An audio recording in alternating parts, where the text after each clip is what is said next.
Welcome to Bible in a Year with Scott Purcell. I'm so glad you're joining me. This is a daily reading of portions of the Bible, following a plan that will include the entire Bible in a year. And now, let's open the book and begin our readings. This is the reading for day 51. If your reading is aligned with the calendar year, this is for February 20. The Old Testament reading is from Exodus 27 and Exodus 28. Exodus 27. And you will make the altar of acacia wood, 5 cubits long and 5 cubits wide. The altar will be square, and its height will be 3 cubits. And you will make its horns on its 4 corners. Its horns will be of one piece with it, and you will overlay it with bronze. And you will make its pots for removing its fat-soaked ashes, and its shovels, and its sprinkling bowls, and its forks, and its fire pans. You will make all its equipment with bronze. And you will make it for a grating, a work of bronze network. And you will make on the network 4 bronze rings on its 4 ends. And you will put it under the ledge of the altar, below, and the network will be up to the middle of the altar. And you will make poles for the altar, poles of acacia wood, and you will overlay them with bronze. And the poles will be put into the rings, and the poles will be on the 2 sides of the altar when carrying it. You will make it hollow with boards. As it was shown you on the mountain, so you will do. You will make the courtyard of the tabernacle. For the south side will be hangings for the courtyard of finely twisted linen, 100 cubits long for the one side. And its 20 pillars and their 20 bases will be bronze. The hooks of the pillars and their bands will be silver. And likewise for the north side along the length will be hangings, 100 cubits long. And its 20 pillars and their bases will be bronze. The hooks of the pillars and their bands will be silver. And the width of the courtyard for the west side will be hangings of 50 cubits, their 10 pillars and their 10 bases. And the width of the courtyard for the east side toward sunrise will be 50 cubits. And hangings for the shoulder will be 15 cubits, with their 3 pillars and their 3 bases. And 15 cubits of hangings will be for the second shoulder, with their 3 pillars and their 3 bases. And for the gate of the courtyard there will be a screen of 20 cubits of blue and purple and crimson yarns, and finely twisted linen, the work of an embroiderer, with their 4 pillars and their 4 bases. All the pillars of the courtyard all around will be banded with silver, and their hooks will be silver, and their bases will be bronze. The length of the courtyard will be 100 cubits, and the width 50 cubits, and the height 5 cubits of finely twisted linen with their bronze bases. Bronze will be for all the equipment of the tabernacle, in all its service, and all its pegs, and all the pegs of the courtyard. And you will command the Israelites, and they will bring to you pure beaten olive oil for the light, to cause a lamp to burn continually. In the tent of assembly, outside the curtain that is before the testimony, Aaron and his sons will arrange it from evening until morning before Yahweh as a lasting statute throughout their generations from the Israelites. Exodus 28. And bring near to you Aaron your brother, and his sons with him, from the midst of the Israelites, to serve as priests for me. Aaron, Nadab and Abihu, Eleazar and Ithamar, the sons of Aaron. And you will make holy garments for Aaron your brother, for glory and for splendor. And you will speak to all the skilled of heart, whom I have given a gift of skill, and they will make the garments of Aaron to consecrate him for his serving as my priest. And these are the garments that they will make: a breastpiece, and an ephod, and a robe, and a tunic of specially woven fabric, a turban, and a sash. And they will make holy garments for Aaron your brother and for his sons to serve as priests for me. And they will take the gold and the blue and the purple and the crimson yarns and the fine linen, and they will make the ephod of gold, blue, and purple and crimson yarns and finely twisted linen, the work of a skilled craftsman. It will have 2 joining shoulder pieces at its 2 edges so that it can be fastened. And the waistband of his ephod which is on it will be of like work to it, gold, blue, and purple, and crimson yarns, and finely twisted linen. And you will take 2 onyx stones, and engrave on them the names of the Israelites, with 6 of their names on the one stone, and the remaining 6 on the second, according to their genealogies. As the work of a skilled stone craftsman with seal engravings, you will engrave on the 2 stones the names of the Israelites. You will make them mounted in gold filigree settings. And you will set the 2 stones on the ephod's shoulder pieces as stones of remembrance for the Israelites. And Aaron will bear their names before Yahweh on his 2 shoulder pieces for remembrance. And you will make gold filigree settings. And you will make 2 braided chains of pure gold ornamental cord work. And you will put the chains of the ornamental cords on the filigree settings. And you will make a breastpiece of judgment, a work of a skilled craftsman. You will make it like the work of the ephod. You will make it of gold, blue, and purple, and crimson yarns, and finely twisted linen. It will be squared, doubled, a span its length, and a span its width. And you will fill it with stone mounting, 4 rows of stone, a row of carnelian, topaz, and emerald is the first row, and the second row is a malachite, a sapphire, and a moonstone, and the third row is a jacinth, an agate, and an amethyst, and the 4th row is a turquoise, and an onyx, and a jasper. Their settings will be woven with gold. The stones will be according to the names of the Israelites, 12 according to their names with seal engravings. Each according to its name they will be for the 12 tribes.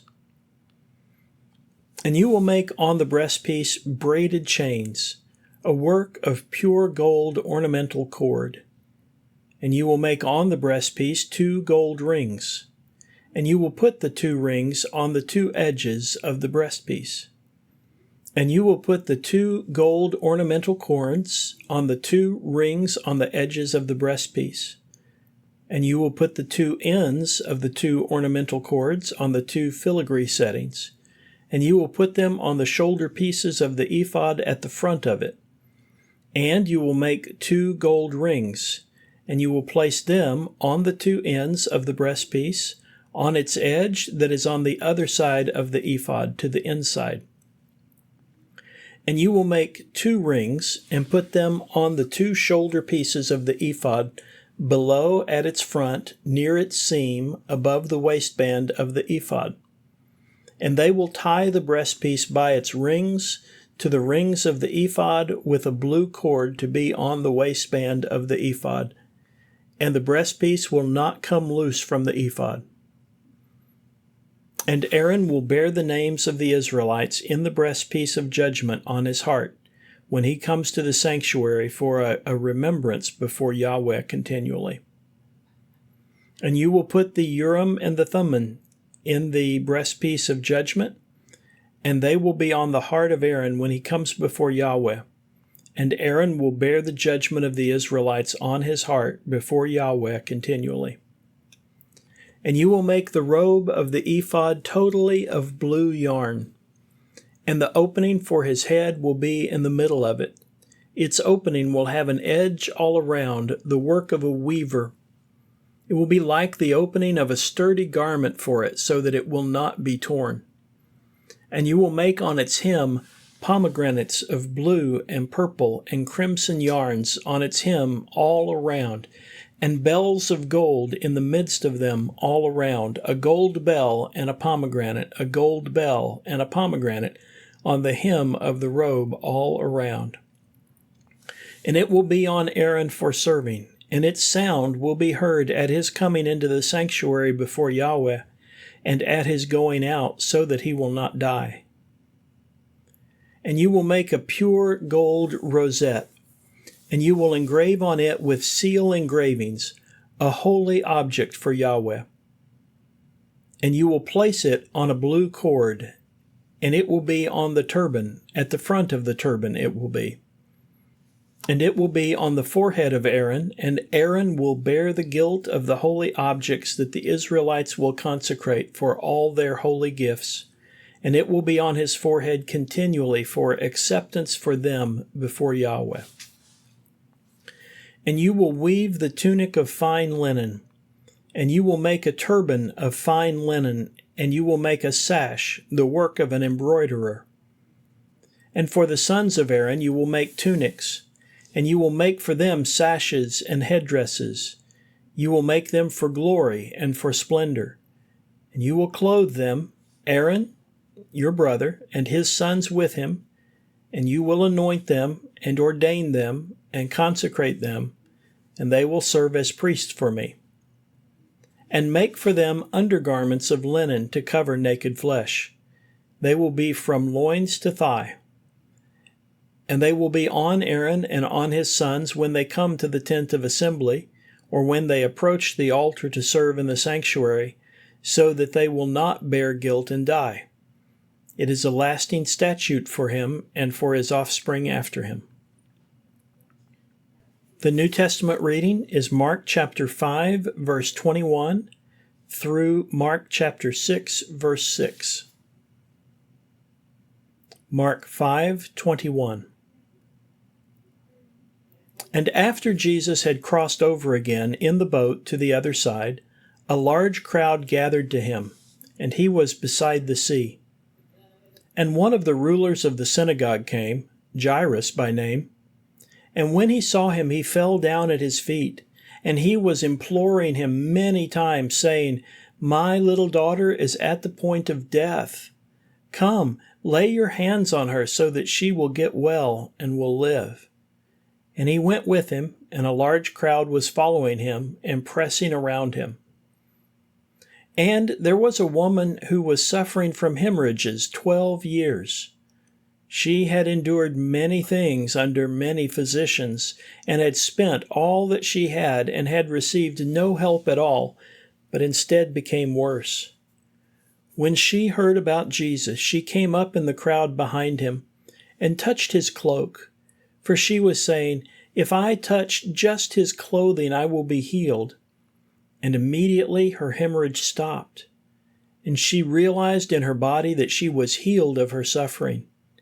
And immediately Jesus, perceiving in himself that power had gone out from himself, turned around in the crowd and said, "Who touched my clothing?"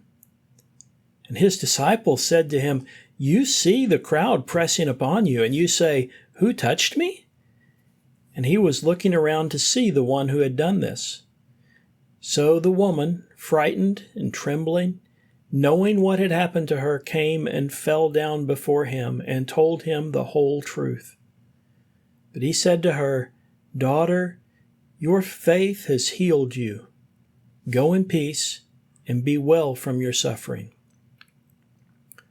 While he was still speaking, they came from the synagogue ruler's house, saying, "Your daughter has died. Why trouble the teacher further?" But Jesus, ignoring what was said, told the ruler of the synagogue, "Do not be afraid, only believe." And he did not allow anyone to follow along with him except Peter and James and John, the brother of James. And they came to the house of the ruler of the synagogue and saw a commotion, and people weeping and wailing loudly. And when he entered, he said to them, "Why are you agitated and weeping? The child is not dead, but is sleeping." And they began laughing at him. But he sent them all out, and took along the father and the mother of the child and those who were with him, and went in to where the child was. And taking hold of the child's hand, he said to her, Talitha cum, which is translated, Little girl, I say to you, get up. And immediately the girl stood up and began walking around, for she was 12 years old. And immediately they were utterly and completely astonished, and he commanded them strictly that no one should learn of this, and said to give her something to eat. Mark chapter 6. And he went out from there, and came to his hometown, and his disciples followed him. And when the Sabbath came, he began to teach in the synagogue, and many who heard him were amazed, saying, Where did this man get these things? And what is this wisdom that has been granted to this man, and the miracles such as these performed through his hand? Is not this the carpenter, the son of Mary, and brother of James, and Joseph, and Judas, and Simon? And are not his sisters here with us? And they were offended by him. And Jesus said to them, A prophet is not without honor except in his hometown, and among his relatives, and in his own household. And he was not able to do any miracle in that place, except to lay his hands on a few sick people and heal them. And he was astonished because of their unbelief. The wisdom literature reading is from Psalm 24. Psalm 24. A Psalm of David. The earth is Yahweh's with its fullness, the earth and those who live in it, because he has founded it on the seas and has established it on the rivers. Who may ascend the mountain of Yahweh, and who may stand in his holy place? He who is innocent of hands and pure of heart, who does not lift up his soul to falseness, and does not swear deceitfully. He will receive blessing from Yahweh, and justice from the God of his salvation. Such is the sort of those who seek him, those who seek your face, even Jacob. Lift up your heads, O gates, and rise up, O ancient doorways, that the King of glory may enter. Who is the King of glory? Yahweh, strong and mighty, Yahweh, mighty in war. Lift up your heads, O gates, and lift up, O ancient doorways, that the King of glory may enter. Who is the King of glory? Yahweh of hosts, he is the King of glory. This concludes the reading for Day 51. Thank you for listening. These daily readings are made possible by your generous support of the Global Outreach Ministry of Scott Purcell. To partner with us and enable this work and others like it, please visit huttobible.com/give and select Go Pastor Support from the fund list. You can also sign up for ministry updates at scott-purcell.epistle.org/subscribe. Both of those links can be found in the podcast description. Thank you for helping us share God's Word.